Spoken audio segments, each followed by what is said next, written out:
So I wanted to do a 1 week later video. That was always my goal when I got the PlayStation 5, but it seems like everyone is doing one of those at this point. I got my PlayStation 5 last Friday. I want to review the PlayStation 5, but at the same time, it's always been weird for me to review a console at launch when we all know it's going to get much better as time progresses. So let's call this a mini review, but really it's about my first week with the console, the pros and cons that I've experienced so far. First, let me know how you rate your PlayStation 5 experience from 1 to 10 so far. It doesn't matter if you got the console yesterday during the second launch or last week when the console launched in the West. How has your experience been so far? So comment below from 1 to 10. How has your experience been with the PlayStation 5? Let me know down in the comments below. Now, let's dive into the cons that I've experienced with the PlayStation 5 so far. So, we'll start with the cons and then move to the pros. Con number 1.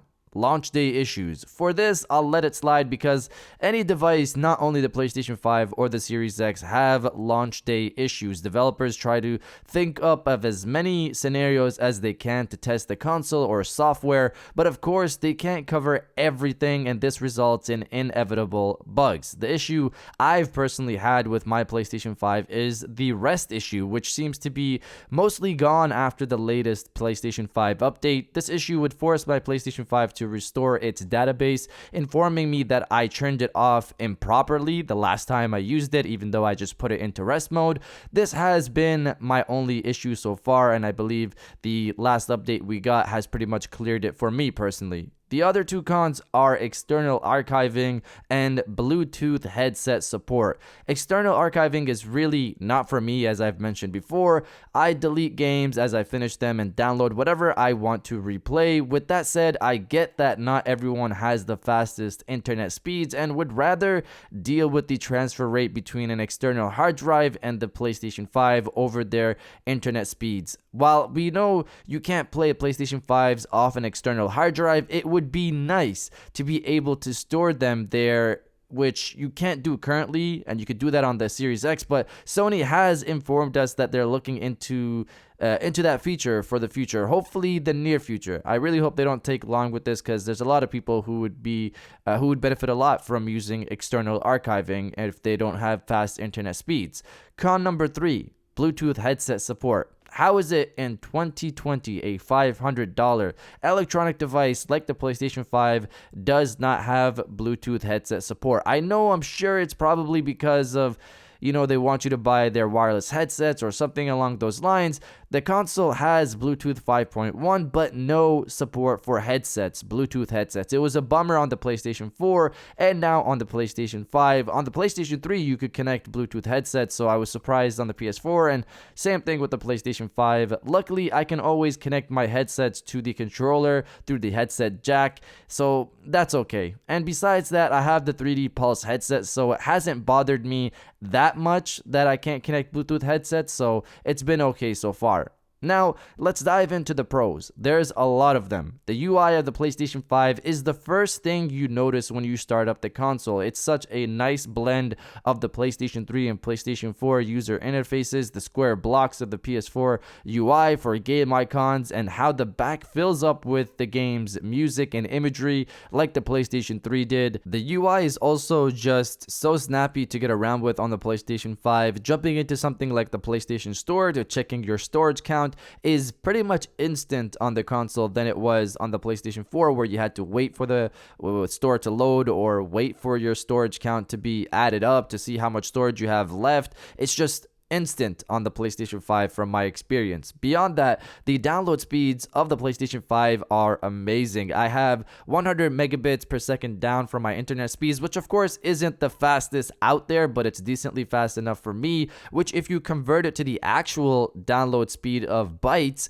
I should get 12.5 megabytes per second down. Of course, most devices don't hit that peak often, but the PS5 hits that peak and stays there for most of the download time from my experience. For this, I really feel Sony did a lot of background work to the PlayStation Network store or the PlayStation Network to boost those speeds, but I'll check back on it in a month or a year to see if anything changes with more people on the PlayStation 5 then, because I wonder if this is similar to, frequencies on cellular devices. If more people are on the PlayStation 5 store, is it going to get clogged up and the download speeds are going to come down again? I'll see in time, but right now, it's fast. It's really fast. The next thing I really like about the PlayStation 5 is the notifications. They're so customizable on the PlayStation 5. You can specifically check off and on notifications along with deciding how you want to get them, similar to something on your phone.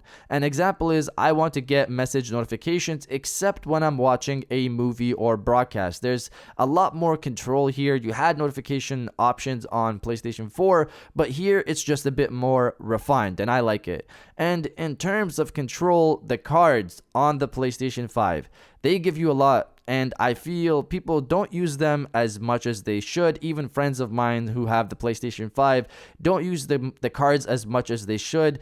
PlayStation 5 might not have an identical version of Quick Resume, but using the card system on the PlayStation 5 gets you as close as possible to this idea for now. You can jump between specific points in a game, or some games just give you the option to resume the main campaign, which is still very useful to most people anyways. You can be playing Astrobot, then switch into Miles Morales and skip any in-game menus relatively quickly and just get back into the game. If you haven't been using your PlayStation 5 like this, I suggest you do so now. It's just a better overall experience to use the cards than not to use them, so just try to get used to them now and you'll see what I mean. Beyond all of those features, we have the DualSense controller and the launch exclusive titles for the PlayStation 5, which have been the things that set the PlayStation 5 over the top. For the DualSense controller, I can show you how it looks to shoot a gun.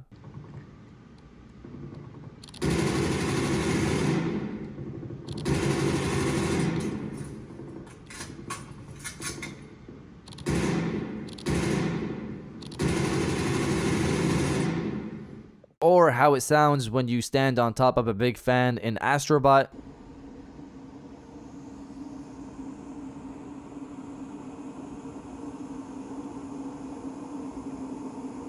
Both of those are nice to see in video, but there is nothing like actually using the controller yourself. The DualSense controller is amazing, so much so that when I played Black Ops on my Series X for my test video on Monday, it just felt like a lesser experience. Not because the game doesn't look as good or doesn't run as well, it's because the feeling you get from shooting with the DualSense controller elevates the overall experience, and each shot you take is just more satisfying with the adaptive triggers. The DualSense controller is a big plus for the PlayStation 5. Beyond the controller, we finally have the launch lineup of the PlayStation 5. This is, in my opinion, the best launch lineup ever for PlayStation exclusives. I know not everyone might agree with me, but having games like Spider-Man Miles Morales, Demon's Souls, Sackboy: A Big Adventure, and throw in the free Astrobot, that's already among the best, if not the best. My experience with launch lineups really starts with the PlayStation 3, since before that I was very much a child, but even with the PlayStation 3, I wasn't as attentive as I was with the PlayStation 4, and now of course with the PlayStation 5, but I remember back in the PlayStation 3, the PS3 with Resistance: Fall of Man will always be a classic in my books, but the PlayStation 5 launch lineup has been a bit overwhelming, and this is of course not including third-party content as well. I finished Miles Morales and Call of Duty, and now about to start Demon's Souls. I'll be honest, I've held back on that game because of the idea of dying so much, but I took the plunge anyways, so I'll report back on my thoughts on that game. So overall, there are a few issues I've had with the PlayStation 5, but that's largely overshadowed by how great the console hardware is and how fun the games are. There's more positives to cover here in regards to the PlayStation 5, but this has been my week so far. But you guys let me know what games you finished so far on the PlayStation 5. Let me know down in the comments below, and if you guys did enjoy this video, please hit that like button as it always helps, and subscribe if you're new. I got new videos every Monday, Wednesday, and Friday, and now I'll check you guys out on the next one.